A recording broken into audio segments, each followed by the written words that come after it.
좁은 길에 대한 오늘 마지막 시간입니다.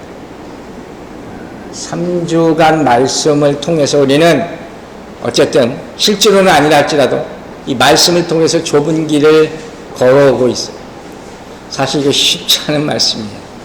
여러분도 아마 들으면서 이 말씀을 참 감당하기가 쉽지 않습니다. 힘듭니다. 이런 얘기를 하는 걸 들었어요. 그러나 분명히 성경은 넓은 길이 아니라 좁은 길로 걸어가라 이렇게 말하고 있어요.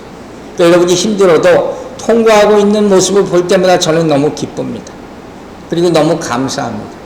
그래서 제가 더 축복해 드리지 않을 수가 없는 거예요. 제 눈으로 여러분들이 어려운 고난의 길들을 통과하고 있는 것을 볼 때마다 하나님이 계속 지켜보신다는 것을 분명히 느낄 수 있고, 또 제가 하나님의 명령을 받아서 그분을 위해서 더 많이 기도해 줄 수밖에 없다는 거예요. 이게 정말 기쁨이고 감사합니다.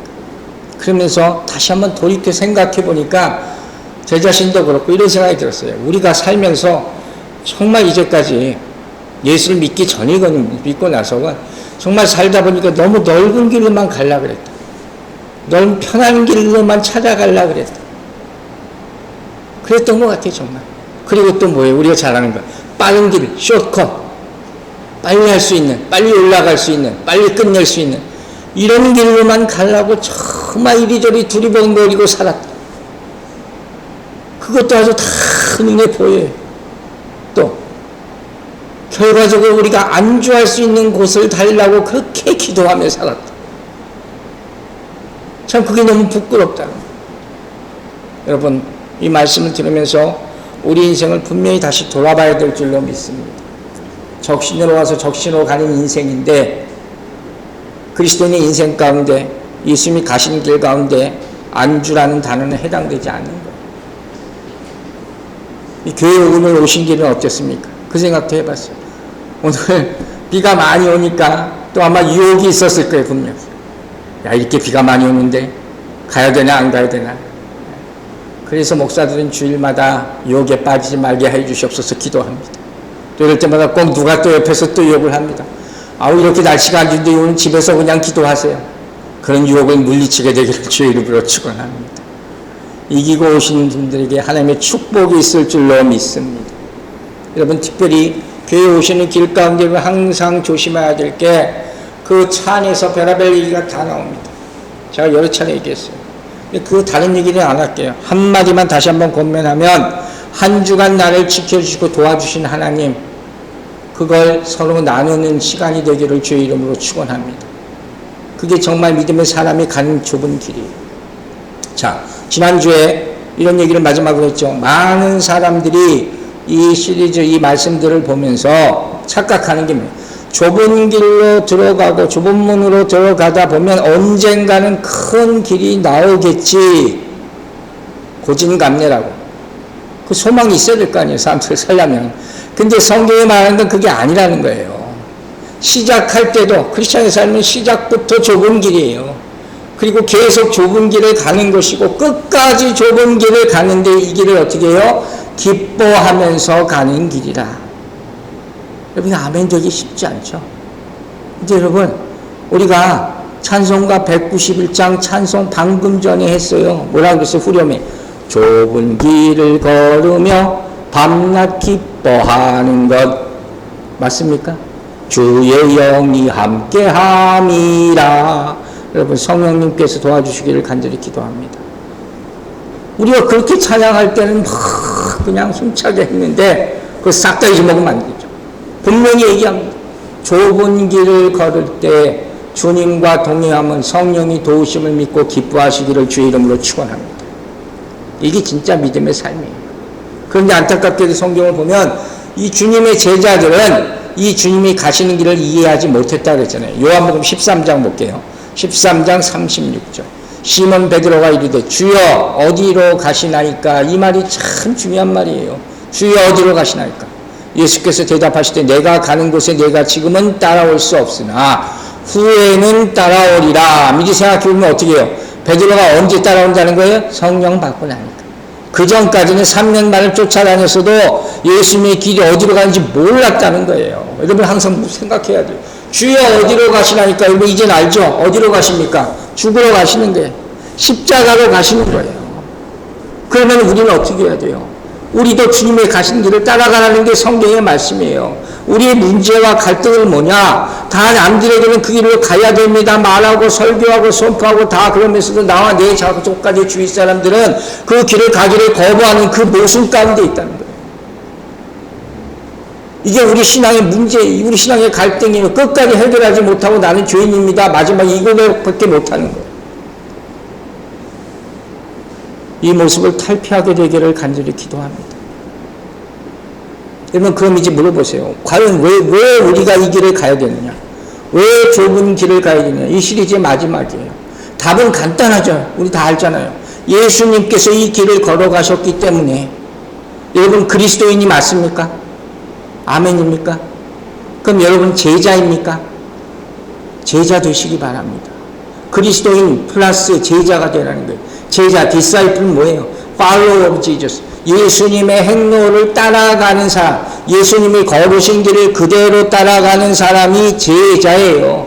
그럼 예수님의 길 마지막에 뭐가 있다고요? 십자가가 있으면 우리도 어떻게 해야 된다고요? 우리가 제자라면 우리도 십자가를 지는 것이 마땅한 줄로 믿으시기 바랍니다.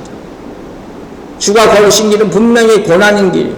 그러나 그 길은 믿음의 길이요, 의로운 길이요, 생명의 길이요, 천국 가는 길이 될 줄로 믿으시기 바랍니다. 그 모습을 시편 기자가 오늘 시편 1편 봤잖아요. 잠깐 보겠어요. 시편 기자가 이렇게 설명합니다. 시편 1편 1절 봅니다.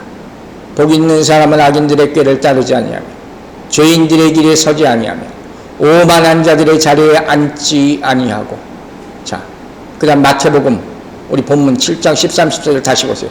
좁은 문으로 들어가라. 멸망으로 인도하는 문은 크고 그 길이 넓어 그리로 들어가는 자가 많고 생명으로 인도하는 문은 좁고 길이 협착하여 찾는 자가 적음이라.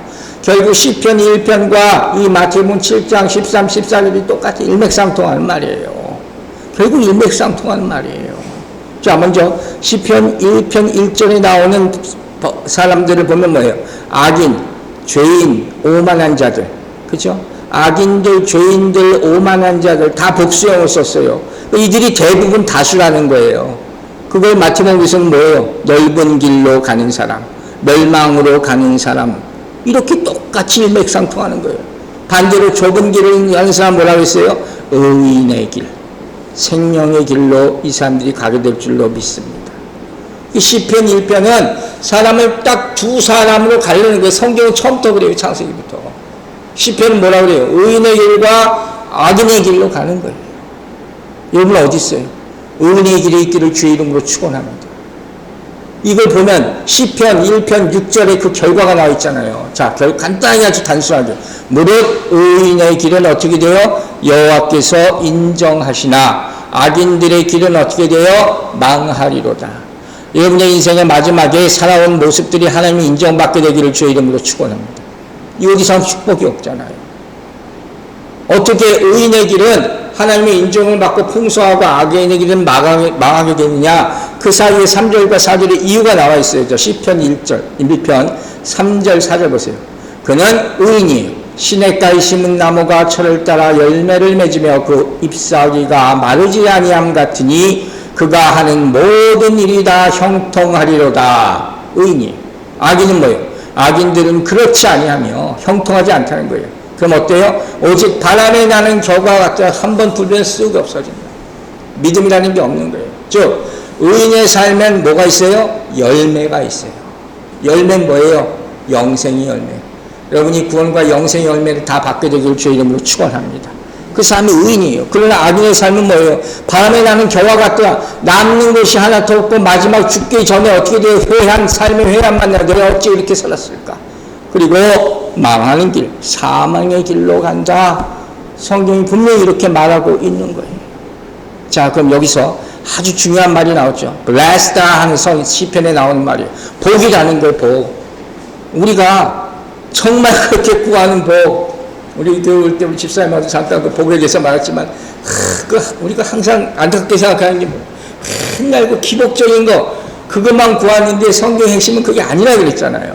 자, 세상에서 말하는 복에는 굉장히 어렴풋해요. 여러 가지 종류가 있단 말이에요. 근데 우리가 지금 보는 건 이렇게 험한 좁은 길을 가도 끝에 복이 있다면서요. 그러면 여러분 갈 수 있어요, 없어요? 꼭 가시기 바랍니다. 그런데 이 복이라는 걸 정확하지 알지 못하면 어떤 복을 구해야 될지 모르기 때문에 딴 데서 엉뚱한 짓을 하고 있단 말이에요. 여러분 교회, 한국교회 나오는 분들 대부분요 복받기 정말 좋아하시는데, 그래서 우리가 신년초에 가면 꼭 축복기도 목사님 해주세요 하고 송구영신 예배 대한민국밖에 없어요. 꼭 신년에 한 해 동안 잘 되게 해서 축복기도 받으러 오는 거예요. 사실 그 마음가운데 그게 있는 거예요. 근데 여러분 분명히 아셔야 되는 거예요. 복에는 여러 가지 종류가 있는데 첫 번째 복의 종류는 이런 거예요. 여러분 잘 아실 거예요. 환경적인, environmental한 거예요. 내 환경이 좋은 거예요. 타고나 그런 좋은 가정에서 살 수도 있고, 날씨가 기후가 좋은 뭐 서부 같은 뉴욕도 보니까 날씨가 좋은 편이에요. 이것도 환경적인 복이죠. 교육 좋은 환경에서 자라고 좋은 문화 환경에서 자라고 이런 환경적인 복을 누릴 수가 있단 말이에요. 근데 문제는 뭐냐? 내가 그런 환경 가운데 있는데 그걸 모르는 사람도 있어요. 내가 굉장히 좋은 환경 가운데 자라고 있는데 느끼지 못하고 인조해하지 못하고 감사하지도 못해. 다 이렇게 사는 줄 알아. 그럼 이 사람에게는 뭐예요? 이 복이 아무 의미가 없는 거예요. 오히려 이런 사람들이 많아요. 자기가 얼마나 축복받은 인생인지 모른단 말이에요. 또 어떤 복이 있느냐? 환경적인 복이 있다면 내가 가지고 있는 상태적인 복이라고 있어요. conditional blessing이라고 할 수 있는 거예요. 이 이름을 짓자면. 즉 육체적인 건강이나 영적인 건강.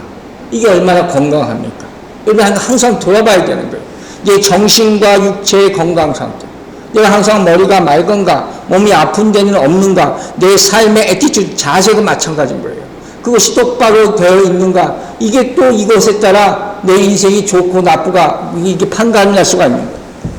환경적인 복이 있고, 상태적인 복이 있다면, 그렇다면 성경이 말하는 복은 뭐겠어요? 가장 중요한 건 뭐예요? 예수 그리스도를 믿는 그리스도인이 되는 것. 이게 복인 줄로 믿으시기 바랍니다. 아주 심플한 거예요. 내가 그리스도인이 됐다는 것, 나 같은 죄인을 주님께서 택하셔서 하나님의 자녀로 삼으셨다는 것, 이게 가장 큰 복인 줄로 믿으시기 바랍니다. 이거보다 더 큰 복이 어디 있어요? 여러분 시편 1편에서 복에 대해서 얘기하잖아요. 그런데 신약 성경 가면 우리가 이미 배웠어요. 또 복에 대해서 얘기하는 중요한 말씀이 하나 있어요. 그게 기억나세요? 바로 마태복음 5장에 나오는 산상수훈이에요. 구약과 신약에서 티피컬하게 복에 대해서 설명하는 것. 그 가운데 마태복음 5장 2절과 10절 말씀 보겠습니다. 자, 마태복음 5장 2절 10절. 심령이 가난한 자는 복이 있나니 천국이 그들의 것이니. 잘 묵상하세요. 10절이에요. 의를 위하여 박해를 받는 자는 복이 있나니 천국이 그들의 것입니다. 공통적인 걸 발견하셨어요? 복하고 뭐예요? 천국이죠. 그러니까 우리 복은 어디로부터 오는 거예요? 하늘로부터 온다는 거예요. 잊지 마세요. 산상수훈에 관한 팔복에 관한 이 가운데 유일하게 두 가지 2절과 10절 말씀이 천국으로부터 오는 복에 대해서 설명해 주고 있는 거예요. 여러분의 복의 근원이 어디요? 천국에 있음을 잊지 마시기 바랍니다. 그러므로 이 영생을 믿고 보장받은 사람의 삶은 환경에 상관없이 다 복된 것임을 믿으시기 바랍니다. 여러분이 축복받은 거예요. 이미 축복받고 있는 거예요. 그러니까 불평하고 원망하지 말라는 거예요. 그럼 제가 한번 질문을 해볼게요. 여러분이 이제까지 인생을 많이 살아오셨는데 여러분이 사는 인생 가운데서 가장 복되고 중요한 것이, 소중한 것이 있다면 뭘 것 같아요? 이걸 오늘 크리스찬의 마인드로 보는 거예요. 가장 소중하고 귀한 것은 뭘까? 첫 번째는 뭔지 아세요? 내가 누구인지를 아는 거예요. 여러분이 누구예요? 하나님의 자녀. 이걸 절대 잊지 마세요. 이걸 정말 깨달은 사람은 인생이 바뀌는 거예요. 여러분이 주님이 누구예요? 하나님. 이게 가장 큰 복이에요. 그걸 몰랐으니까 내 멋대로 살았죠. 그렇죠? 자, 그걸 갈라디아서 부제가 뭐라고 했어요? 기독교 자유대원장.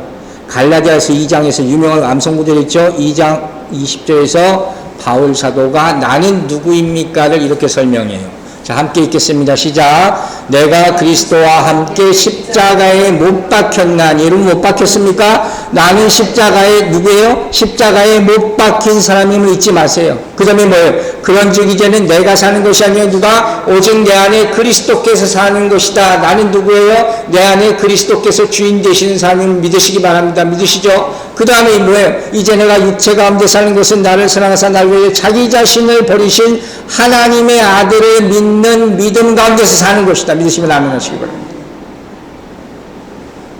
나는 이런 사람이에요. 이제부터 그렇게 얘기하시라는 거예요. 이걸 뭐라고 정체성이라고 그래, 아이덴티티라고 그러는 거예요. 내가 누구인가, 내 주인이 누구인가를 알고 내 영혼이 얼마나 자유한가 그분을 만나마 그게 복이에요. 그걸 아는 게 복이에요. 그때부터 여러분이 완전히 인생이 달라질 수 있으면 잊지 마시기 바랍니다. 그 저는 외람된 말씀이지만 이런 말씀을 선포할 때 가장 난 축복됨을 느껴요. 다른 어떤 걸 내가 이렇게 기뻐할 수가 없어요. 자, 두 번째. 우리가 뭘 가장 소중하게 여기냐. 내가 누구인가를 알면 두 번째로 내 손에 무엇이 있는가를 알고 살아야 돼요. 뭐라고요? 내 손에 무엇이 있는가. 내가 가진 게 뭔가. 이걸 알아야 돼요. 자, 출애굽기 4장 2절에 하나님께서 여호와에게 물어보십니다. 모세에게. 여호와께서 그에게 이르시되 네 손에 있는 것이 무엇이냐. 그가 이르되 지팡이니이다. 그 유명한 모세 지팡이잖아요. 모세 지팡이 아니라 누구 지팡이에요? 하나님이 주신 지팡이죠. 여러분 손에 뭐가 있는 걸 알고 그걸 소중히 여길 줄 알아야 된단 말이에요. 딴 데 가서 자꾸 더 달라 하지 말고. 그럼 물어볼게요. 여러분의 손에 뭐가 있어요? 여러분의 손에 뭐가 있어야 돼요? 우리가 찬양했잖아요. 전부가 많은 거 다 죄송하죠. 얘기하죠. 찬양할 때 가사 보면 얼마나 중요한 건가. 이 손에 두 손에 뭐가 있어요? 섬김이, 두 손에 섬김이. 그죠? 섬김이 있는 거예요. 여러분의 두 손에 섬김이 있게 되길 바랍니다. 그리고 또 우리가 구할 게 뭐예요? 성령께서 보여주신 말씀이 있어요. 사도행전 3장 6절. 우리 너무도 잘 아는 말씀 뭐예요? 베드로가 이르되 어떻게 해요? 은과 금은 없어요. 그러나 나사렛 예수 그리스도의 이름이 있음을 믿고 선포하시기 바랍니다. 성령의 능력, 우리 이걸 가지고 사는 거예요. 이게 있다는 걸, 섬김이 있고 성령의 능력이 있다는 것을 신념하는 믿음아. 그 삶을 반영하는 것, 그게 뭐예요? 사명의 사명. 그렇게 할 수 있어야지 다른 어떤 것보다도 내가 다른 거 사람들이 소화하는 거, 좋아하는 거 안 가지고 있어도 그걸 가지고 복된 인생을 살 수 있을 줄로 믿으시기 바랍니다. 내가 누구인가? 내 손에 뭐가 있는가? 여러분 시편 1편을 잘 보시면 내가 뭘 가지고 있어야지 복이다 이렇게 설명하지 않아요. 내가 뭘 알아야지 복이다 이렇게 설명하지 않았어요. 다만 어떻게 시작해요? 처음부터 복 있는 자는 blessed 이렇게 나가요. 딱 단정을 줘버리는 거예요. 우리가 뭐 생각할 필요가 없어요. 그러면서 복된 것과 복되지 않은 것, 선과 악 이걸 완전히 갈라버렸다니까요. 성경은 이런 책이에요. 즉, 이게 무슨 소리냐면 선한 자로서 이 악한 세상에서 어떻게 살아가야 하는 문제 이거예요. 어떻게 살아가야 돼요? 답은 의롭게 살아가게 되길 주의 이름으로 축원합니다. 더 쉽게 말하면 좋은 영향력을 끼치면서 하나님의 말씀을 전하면서 나쁜 영향력은 받지 않으면서 살아가는 인생, 그게 복된 인생인 줄로 믿으시기 바랍니다. 그게 축복이에요. 근데 이거 쉽지 않잖아요. 우리 남에게 복된 선한 영향을 주기보다 우리 나쁜 영향을 더 많이 받아. 이게 안타까운 거예요. 뭐 소금 생각해서 소금은 어떻게 해요? 맛을 내지만 소금은 절대로 변하지 않아요. 그죠? 그런 인생 살게 되기를 주의 이름으로 축원합니다. 자, 그럼 이제부터 이 험한 길을 어떻게 살아갈 수 있을까 실제적인 내용을 오늘 보고 마치려고 해요. 바울을 보면 된다 그랬어요. 예수님과 바울 예를 들었죠. 바울은 예수 믿고 나서부터 평생 동안 정말 평생 동안 험한 길을 갔어요. 고난을 당하면서도 중요한 건 뭐냐? 이 사람 절대로 낙심하거나 또 의심하거나 후회하거나 절망한 적이 없어요. 사역을 포기한 적도 없어요. 그래서 우리가 지난주에 암송구절 디모데후서 4장 7절 다시 한번 보여주세요. 나는 선한 싸움을 싸웠어요. 그리고 달려갈 길을 다 갔어요. 그리고 어떻게 됐어요? 믿음을 지켰으니 이 고백을 할 수 있게 되는 거예요. 여러분 힘들어도 이겨내시기를 다시 한번 기도합니다. 포기하지 마시고 절망하지 마시고 의심하지 마시고 낙심하지 않게 되기를 주의 이름으로 축원합니다. 그러면 구체적으로 어떻게 하면 좁은 길을 끝까지 감당할 수 있을까? 실질적인 얘기를 3가지 하고 마치려고 그래요. 우리가 좁은 길을 갑니다. 공격이 있고 험하고 상처나고 다치고 이거 왜 가야 돼? 어떻게 해야 돼? 첫 번째, 이 길을 가면서 분명히 잊지 말아야 될 게 있어요. 하나님이 여러분을 변화시키고 있는 크고 중대한 일을 하고 있다는 사실을 꼭 믿으시기 바랍니다. 믿으시면 아멘 하세요. 하나님이 여러분을 분명히 변화시키고 계세요. 제가 지난주에 이런 말이 있죠. 제가 여기까지 올 수 있었던 이유는 딱 하나님이 성령님이 도우신 것 사명감 때문이에요. 나를 지금도 계속 변화시키고 있는 거예요. 더 쉽게 설명할 수 있는 게 뭘까 생각해 봤는데 딱 떠오르는 게 뭐냐면 여러분 다이어트 하시는 분들 있어요. 짐에 가서 운동하시는 분들 있잖아요. 그거 생각하면 이제 무슨 소리인지 알 거예요, 여러분. 그분들한테 물어보세요. 왜 거기 다니면서 이렇게 운동을 열심히 하냐? 그분들이 뭐라 그러는지 아세요? 내 몸이 이뻐 보이게, 멋있어 보이게 하기 위해서. 또 그분들은 거울을 수시로 막 자기 만족을 해. 또 여자분들은 물어보면 이렇게 수줍으면서도 이렇게 말을 해요. 내가 예쁜 옷을 입고 싶어서요. 항상 허리가 30 사이즈 밑으로 내려가서 예쁜 옷을 입고 그 만족으로 살아가기 위해서 운동을 한다는 거예요. 그렇다죠. 그러면서 제 배를 보면 와 나는 배가 점점 나오는데 도저히 이게 안 되겠다. 그젠가 우리 아들도 배가 났다고 운동한다고 농구하러 가더라고요. 젊은 놈이 무슨 벌써부터 배가 나와. 근데 어쨌든 그런단 말이에요. 근데 또 하나 재밌는 건 뭔지 아세요? 짐 옆에 가서 보면요. 거기 들락날락 가는 분들 보면 다들 날씬해요. 참 희한한 일이에요. 저런 분들은 저희 다닐 필요가 없는데 왜 저런 분이 다닐까? 나 같은 사람이 다녀야 되는데. 근데 그분들이 처음부터 그랬겠어요? 피나는 노력을 한 거예요. 그 몸을 유지하기 위해서. 이거 똑같은 거예요. 자, 고린도전서를 봅시다. 11장 1절 말씀 보세요.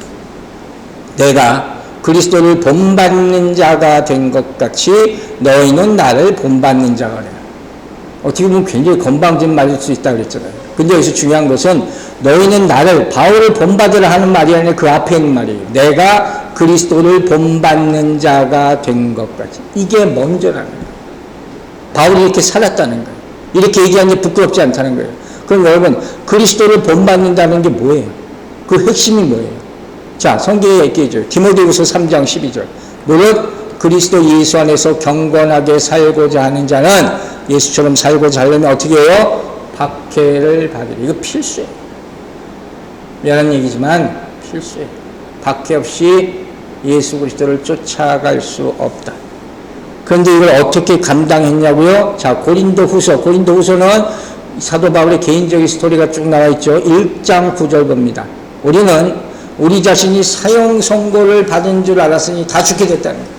이는 우리로 자기를 의지하지 말고 오직 죽은 자를 다시 살리시는 누구를 하나님만 의지하게 하려 하심이라. 이게 목적이라는 거예요. 이 분명히 나와 있어요. 왜 이 길을 통과해야 되나? 하나님만 의지하게 만들려고. 이스라엘 광야 40년도 똑같은 얘기가 나오잖아요. 하나님만 바라보게 하려고 그가 이같이 큰 사망에서 우리를 건지셨고, 믿으십니까? 또 건지실 것이며 믿으십니까? 이후에도 건지시기를 그에게 바라노라. 믿으시면 아멘 하시기 바랍니다. 오히려 여기 있는 거예요. 환난이 있어요. 핍박이 있어요. 고난이 있어요. 하지만 그분이 건지실 것을 믿고 그분만 바라보는 삶이에요. 여러분, 이 믿음이 있으면 좁은 길을 통과하게 될 줄로 믿습니다. 결국 바울이 고난을 당하면서 확신하게 된 것은 뭐예요? 내가 당하는 고난이 있어. 근데 그게 얼마나 그게 심각하든 간에 뭐가 있어요? 하나님의 목적이 있다는 거예요. 이걸 받아들여야 돼요. 여러분이 고난이 있을 때 그걸 하나님과 붙여서 해야 돼요. 어떻게 해야든지가 하세요.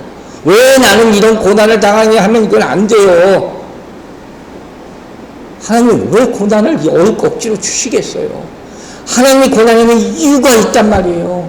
그게 로마서 5장 3절 4절이에요. 환난, 인내, 연단, 소망. 이게 이어지는 거예요. 그리고 그 목적이 뭐라고요? 다른 데 의지하지 말고 오로지 하나님만 의지하게 만드시는 거예요. 여러분이 이 믿음 갖게 되기를 주의 이름으로 축원합니다. 이게 진짜 믿음의 삶. 여러분 스데반 알죠? 스데반. 여러분 잘 좋아하시는 스데반 집사. 스데반 집사 가장 유명한 장면이에요. 돌에 맞아 죽는데 얼굴이 천사의 얼굴 같았다. 여러분 상상해서 옛날에 이거 설교 드리는 것 같아요. 여러분 천사의 얼굴이 되고 싶습니까? 네? 성경 그대로 난 얘기해요. 어떻게 했는데 어떤 상황 가운데 천사의 얼굴이 됐어요? 돌에 맞아 고난당하고 죽는 가운데. 여러분 성령의 역사를 함부로 판단하지 마세요. 우리가 좀 은혜 받고 성령 받고 얼굴이 오래 못 가잖아요. 저 중학교 때부터 기도원을 다녔거든요. 처음에 그 간증한 적이 있었잖아요.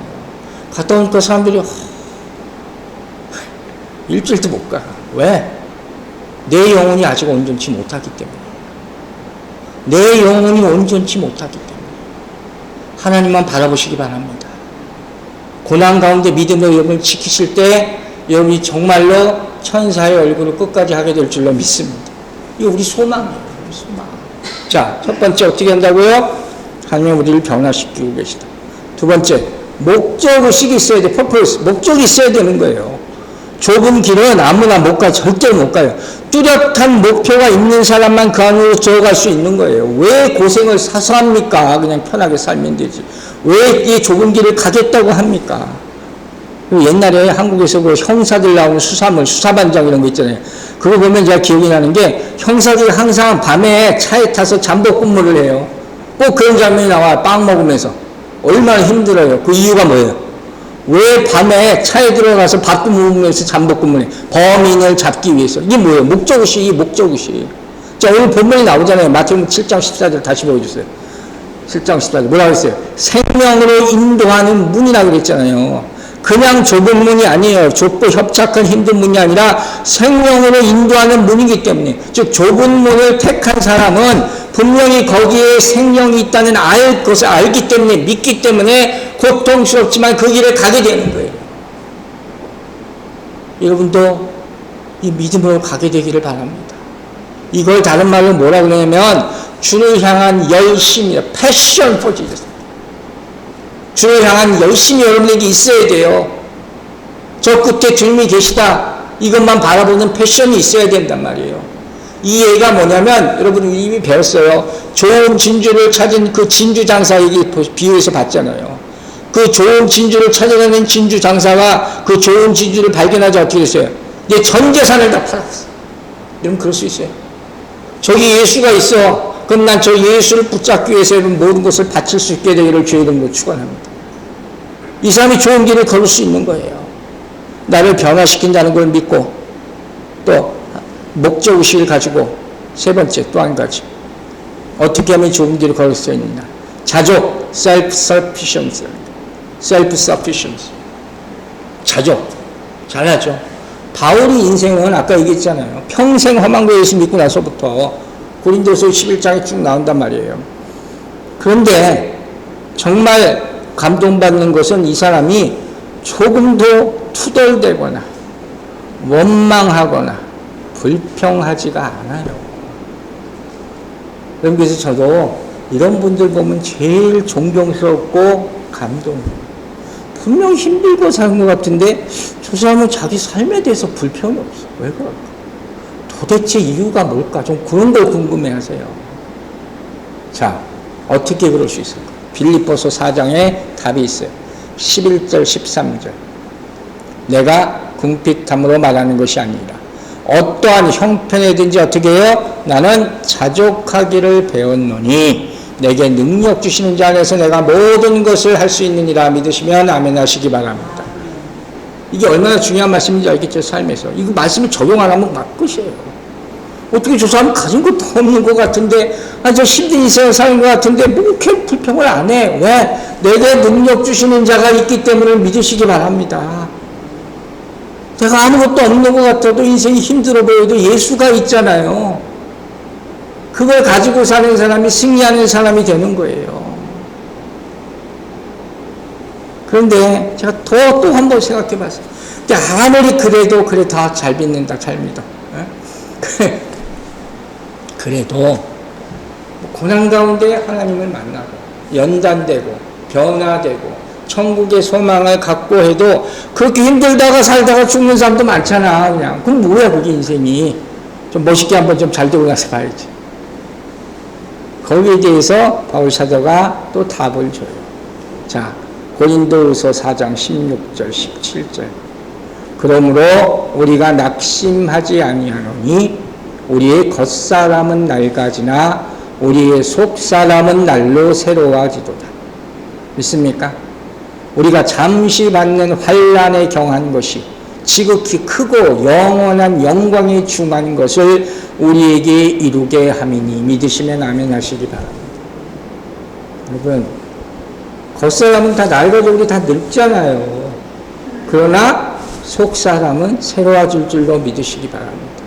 여기 나오잖아요. 경중, 환난에 경한 것, 영광에 중한 것. 여러분, 후자를 택하게 되기를 간절히 기도합니다. 이게 우리가 살 길인 거예요. 솔직히 생각해 보세요. 미래에 이런 하나님의 천국의 보상이 없다면 현재 고난이라는 게 의미가 없는 거예요. 저도 못 감당해요. 이렇게 살아올 이유가 없잖아요. 이게 얼마나 억울해요, 어떻게 보면. 만약에 정말 하나님이 안 계시고 천국이 없다면 지금 현재 살아가는 이 삶을 어떻게 내가 설명할 수가 있어요? 내 자식들한테 어떻게 설명할 수가 있어요? 왜 이렇게 살아야 된다고 왜 어떻게 얘기하냔 말이에요. 할 수가 없는 거예요. 세상을 보면 항상 악한 사람이 득세하는 것 같고 잘 먹고 잘 사는 것 같고 나쁜 권력이 세상을 지배하고 성직하고 성한 사람은 항상 어려움을 당하는 것 같아 보여요. 왜 억대시하는지 모르겠지만 이게 현실이에요. 이걸 어떻게 극복할 수 있어요? 그냥 극복할 수 있는 여인은 하나밖에 없어요. 천국이 있기 때문에, 영생이 보장되어 있기 때문에. 믿으시면 아멘 하시기 바랍니다. 이기 때문에 우리가 고난을 가지만 어떻게 해요? 기쁨으로 걸어갈 수 있는 거예요.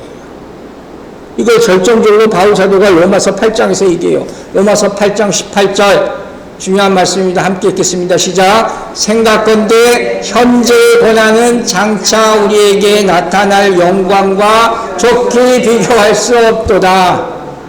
여기서 때는 항상 좋기를 붙여서 얘기해요. 비교할 수 없습니다. 비교할 수 없어요. 자, 오늘 설교 정리할게요.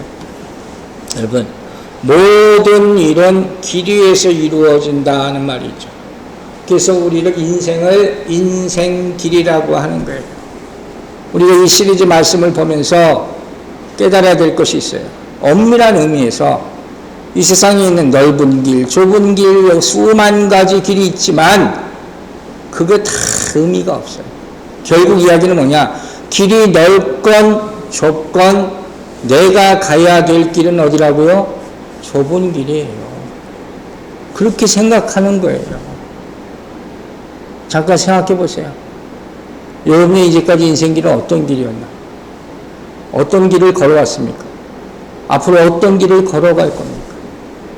저도 돌아봤죠. 많이 돌아봤죠. 나는 어떤 길을 걸었나? 저 오늘 간증을 할 수는 없지만 내 인생이 좁은 길이었나? 넓은 길이었나? 가면 얘기했잖아요. 내가 무슨 정말 어디에 수고하신 선교사님 비교할 수 없는 나는 정말 내가 좁은 길을 걸었다고 말할 수가 없어요. 또 한 가지 얘기할 것은 이제까지 내가 예수님에서 걸어왔던 길을 보면 내 선택보다 하나님의 부르심과 인도하심이 훨씬 더 컸어요. 내가 뭐 선택하고 여지가 없었어요. 나는 정말 그냥 그때그때 순종했을 뿐이야. 한 가지 얘기하는 것은 내 닥친 시험 앞에서 내가 두려워할 때도 있었지만 낙심해 본 적이 없고 포기해 본 적도 없고 불평해 본 적도 없고 절망해 본 적도 없었어요. 그래서 저는 감사해요. 아마 일반인들이 이해하지 못할 거예요. 하지만 저 예수를 인격적으로 만난 이후부터 저는 눈에 보이는 것으로 그 사람의 인생을 평가해 본 적이 없어요. 그 사람의 영혼을 보려고 했어요. 물론 다 할 수 없지만 여러분, 신실하신 주님께서 여러분의 인생을 인도하고 계신다는 것을 잊지 마시기 바랍니다. 그걸 믿고 순종하며 따라갈 때 주님께서 여러분의 길을 열어주실 줄로 믿습니다. 사랑하는 여러분, 예수님께서 말씀하신 구원의 절대 조건 3가지가 있어요. 꼭 기억하세요. 첫째, 뭐라고 하셨어요? 어린아이와 같이 되지 않으면 결코 천국에 들어가지 못한다. 기억하시죠? 두 번째, 중생하지 못하면 천국에 들어가지 못해요. 거듭나야 돼요. 세 번째, 십자가를 지고 나를 따라가지 않으면 천국에 들어가지 못한다 했어요. 이 3가지 길이 다 어떤 길이에요? 다 좁은 길이에요. 결론이에요. 우리가 어떻게 살아야 돼요? 넓은 길로 좁혀가며 살아야 된다. 이게 그리스도인의 삶이에요. 그것을 시편 23편 4절이 뭐라 그랬어요? 주의 지팡이와 막대기가 나를 안위하시나이다. 그게 무슨 소리인지 알겠어요? 나에게는 보이는 길이 아닌, 보이는 길을 따라가는 게 아니라 어떻게 해요? 보여주신 길을 따라가는 거예요. 주님이 보여주신 길을 따라가시는 여러분 되시기를 주의 이름으로 축원합니다. 악인의 길이 아니라 의인의 길을, 그 길로 걸어가셔서 천국을 보게 되기를 주의 이름으로 축원합니다. 기도하겠습니다. 아버지 하나님 감사합니다. 이 좁은 길을 걸어가는 4주 동안 성령님께서 도와주심을 감사드립니다. 이 말씀을 듣는 모든 사람이 자기 인생길을 돌아보게 해주시고 앞으로 인생길을 주님께 맡기게 하여 주시옵소서. 우리가 이제까지 잘못 기도하고 생각하고 잘못된 믿음으로 살았다면 회개하게 하여 주시고 진정 남은 인생을 하며 말씀대로 살 수 있도록 성령이여 도와주시옵소서. 그래 정말 예수 그리스도 그 길, 진리, 생명으로 걸어갈 수 있도록 도와주시옵소서. 감사드리며 예수 그리스도 이름으로 기도했습니다. 아멘.